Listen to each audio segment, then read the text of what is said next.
Boa tarde, galerinhas. Outro dia, uma amiga minha me pediu para falar sobre, pediu uma explicação a ela para falar sobre dízimo, né? Por que que o dízimo é cobrado? Para a gente falar de dízimo é uma coisa um pouquinho complexa, porque mexe na menina dos olhos das igrejas, né? É como se ferisse o calcanhar de Aquiles das igrejas, ou como para algumas é como tirar, querer mexer na galinha dos ovos de ouro, né? Porque as igrejas evangélicas elas sobrevivem de dízimo, né? Financeiramente, para manter a obra, né, de Deus funcionando, elas têm que ter aquela parte de dízimo. Algumas não utilizam o dízimo, mas ainda assim constituem coisas chamadas coletas, ofertas voluntárias. Bom, vamos lá. Para a gente falar de dízimo, a gente tem que entender que o dízimo ele é antes da lei, da própria lei dita, aquela lei dada por Moisés, né? E se a gente for começar da lei, aí tem os pastores que vão dizer, não, mas Abraão pagou dízimo a Melquisedeque, beleza. A primeira menção de dízimo tem ali de Abraão com Melquisedeque, que era uma figura de Jesus, né? E o Melquisedeque era a figura de um sacerdócio eterno configurado de Jesus. Isso está escrito lá em Hebreus, que é justamente o final dessa conversa. Nós vamos falar sobre a carta aos Hebreus. Então o dízimo, quando ele foi legalizado, digamos assim, né, porque até então ele tinha uma prática que não era aquela prática obrigatória, mas aí quando veio o Estado de Israel, a nação de Israel, né, como Deus criou e deu aos 12 filhos, né, existiam 12 tribos, eram para existirem 12 tribos, ou seja, como se fossem 12 estados, né? Que a nossa nação tem 27 estados, mais Distrito Federal. Era como se fosse um estado. Cada filho de Israel, filho de Jacó, tinha o direito a um pedaço de terra ali. Judá, Levi, tal, Issacar, Zebulon, Naphtali, Dan. Só que os levitas, eles não tiveram terra. Todas as 11 tribos lá, elas receberam as terras, né? José foi dar duas meio tribos aí, né, que ficou com a tribo de Manassés e a tribo de Efraim. Então, em todo caso, ficou 12 tribos ali. Mas para a tribo dos filhos de Levi, que era um dos filhos de Israel, eles não receberam terra. E porque a herança deles ia ser o Senhor. Foi isso que Deus falou: para vocês eu não vou dar terra, porque vocês são minha herança. Aquela parte ali dos levitas, eles eram o que? A herança deles era cuidar da casa de Deus, do tabernáculo, que na época nem existia templo, o tabernáculo. Então ali, em todas as cidades que tinham aquelas sinagogas, ou no tabernáculo grande em si, que era no começo era assim, tinha Arão, né, seus filhos, e tinha os levitas. E tinha aqueles levitas ali, todos recebiam dízimo. Eles não trabalhavam, o trabalho deles era cuidar do templo. Então eles eram cantores, tocadores de gaita, de, de, de pandeira, os músicos, porteiros, os zeladores, os sacerdotes e o sumo sacerdote, que era Arão.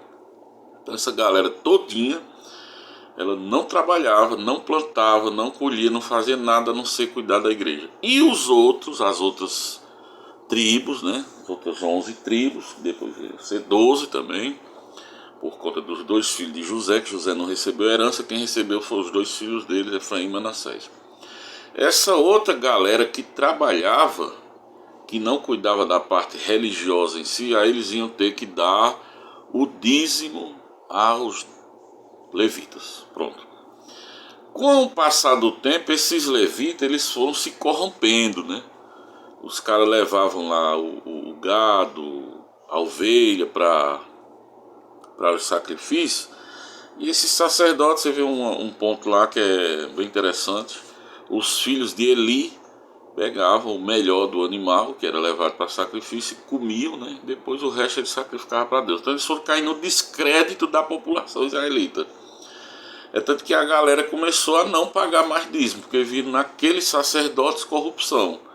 E aí o pessoal gosta de falar muito de Malaquias, né? Mas é onde passa a parte da Malaquias, diz que quem não paga o dízimo é ladrão, segundo a lei, né?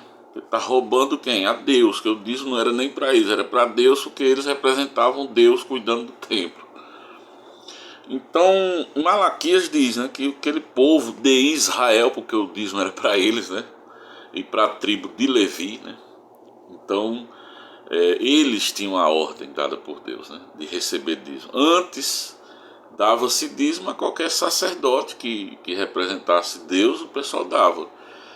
Abraão deu a Melquisedeque, né, Jacó pagou dízimo a Deus, não diz de que forma. Mas é certo que essa prática ela foi legalizada, né? Uma vez legalizada, então agora ela está debaixo da lei. Com a vinda de Jesus, e agora a salvação, o reino de Deus já não é mais pela lei, né, que a lei nunca trouxe salvação. Essa prática de dízimo, mesmo estando na Bíblia, ela não é para o povo cristão, né? O cristão, ele não tem que pagar dízimo, porque o cristão hoje não vive debaixo daquele legalismo, daquela legalização do dízimo. E aonde a gente vê isso? Rapaz, mas Jesus disse lá, falou sobre dízimo. Jesus falava que ele estava falando para a nação que pagava dízimo. Israel, é correto Israel pagar dízimo, é correto Israel guardar sábado. Essas práticas aí tudo é de Israel, é do antigo pacto. O problema é que o pessoal pega uma lei que é do antigo pacto e coloca no novo pacto, porque aí favorece o pastor, né? Porque hoje em dia, né, se nós for colocar, não, mas quem é o... Não, aqui agora eu sou o representante, é o que cuida da igreja e tal. Mas o senhor limpa a igreja, lava a igreja, canta, o senhor faz tudo, porque os levitas, todos eles recebiam dízimo, não para pregar. Eles recebiam dízimo para pregar, para cantar, para limpar, para fazer uma série, tudo que está envolvido nessa obra, nesse ajuntamento aqui, religião, igreja, eles recebiam dízimo, querido. Aí você chega numa igreja, você quer desmontar logo o dízimo para um pastor, seja ele qual for. Você diz, vem cá, pastor, aqui nessa igreja o cantor, o músico da igreja, ele ganha dízimo, o porteiro, o diácono, a diaconisa, essa galera que está envolvida. Não, aí é problema, porque você vai bater de frente, ele vai, e não tem argumento, querido. Não tem argumento. Lá na epístola aos Hebreus, no capítulo 7, você vai ver que o cara que escreveu ali, o apóstolo que escreveu ali, ele disse assim. Ele disse que, segundo a lei de Moisés, está escrito no primeiro capítulo, no capítulo 7, no versículo 5, de aos Hebreus. Segundo a lei de Moisés, os descendentes de Levi que se tornam sacerdotes, né, os que se tornavam, né, devem cobrar o dízimo do povo, isto é, de seus irmãos. Né? Estes, porém, realizavam um serviço que é imitação e sombra das realidades celestes. Né? Você veja que agora, como Deus criou, né, eram os sacerdotes lá da lei. E sacerdote não era só porque pregava, não. Eles tinham várias funções, os sacerdotes. Então, os sacerdotes, eles tinham a função de representar todo um contexto de Deus. Aí Jesus está escrito no livro de Apocalipse que ele trouxe o reino dele, de Deus, né, que é um reino espiritual. Ele nos fez reis e sacerdotes. Eu não preciso mais pagar dízimo, eu sou sacerdote. Se eu creio em Jesus, eu sou o próprio sacerdote. Você é um sacerdote. Agora isso aí a religião não te prega, não vai te pregar nunca, meu amigo. Nunca. Ela vai dizer que você tem que pagar dízimo, senão você é ladrão. E na verdade, quem é ladrão é quem está cobrando dízimo usando o artifício de dizer que é um levita. Esse é o verdadeiro ladrão. Mas se você não quiser pagar dízimo, você não é ladrão. Você não é israelita, você não é judeu, e aquele cidadão que está lá cobrando dízimo não é levita. Só, simples assim. Agora, quando a galera não conhece a Bíblia, porque é assim, o cara pega um ponto da Bíblia que era para tal cidadão e quer pregar para você. É tipo a lei. Aqui no Brasil existia uma lei, eu vou exemplificar aqui. Até 1970 e alguma coisa, não era obrigatório o uso do cinto de segurança, mas está escrito na lei, isso, na lei brasileira, na nossa Constituição, nessas leis aí, que não era obrigatório nem o uso do cinto de segurança, apesar de ter lá, e nem era obrigatório o uso do capacete. Aí, meu amigo, me diga uma coisa, um guarda de trânsito me para hoje, e eu sem o cinto de segurança, rapaz, é o seguinte, você vai ser multado porque você está sem o cinto. Aí eu vou pegar a lei, um livro da lei antigo lá, né? Digo, ó, mas não é obrigatório não. Você está olhando aí num livro, meu amigo, isso aí era de 1900 e alguma coisa. Isso aí foi mudado, tem resoluções que mudou. Do mesmo jeito é a Bíblia. A Bíblia está lá escrito, ó, tem que pagar dízimo. Mas quem é que tem que pagar dízimo? Quem é que tem que receber dízimo? Aí isso aí o pessoal não fala, mas ele mostra lá no livro. Tem efeito para mim? Não tem. Para mim não tem, que não foi feito um pacto disso ali comigo. Entendeu? Isso é coisa do velho pacto. No novo pacto, todos nós somos reis e sacerdotes. É tanto que Barnabé, tem uma passagem escrita lá no finalzinho do capítulo, acho que é 4 ou é 3 de Atos dos Apóstolos, quando Barnabé se converte. Barnabé era da tribo de Levi.